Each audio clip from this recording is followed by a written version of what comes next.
সবাইকে স্বাগতম।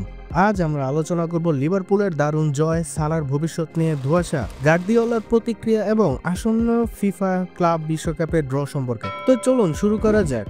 লিভারপুলের সম্প্রতি ম্যানচেস্টার সিটিকে 2-0 গোলে হারিয়ে প্রিমিয়ার লিগের চমৎকার একটি ম্যাচ উপহার দিয়েছে। কোডি গ্যাকপোর গোলের পর মোহাম্মদ সালাহ পেনাল্টি থেকে স্কোর করে জয়ের মোটো শক্ত করেন। তবে ম্যাচ শেষে সালার ভবিষ্যৎ নিয়ে কিছু ইঙ্গিত দিয়েছেন। তিনি স্কাই স্পোর্টসকে বলেন, অ্যানফিল্ড সব সময় বাড়ির মতো লাগে, কিন্তু এটা হয়তো আমার শেষ ম্যাচ হতে চলেছে। চুক্তির মেয়াদ শেষ হওয়ার সালার এই মন্তব্য ভক্তদের মধ্যে উদ্বেগ দেখা দিয়েছে।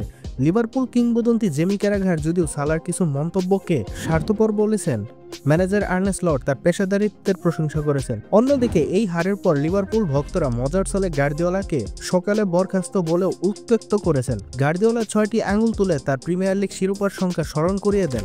পরে তিনি বলেন, এটা খেলারই অংশ, আমি সিটির ইতিহাস রক্ষায় গর্বিত।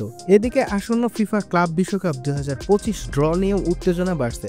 ড্র অনুষ্ঠিত হবে 5 ডিসেম্বর স্থানীয় সময় দুপুর 1টায় মিয়ামিতে। টুর্নামেন্টের 32টি দল পাত্রে ভাগ হয়ে 8টি গ্রুপে খেলবে।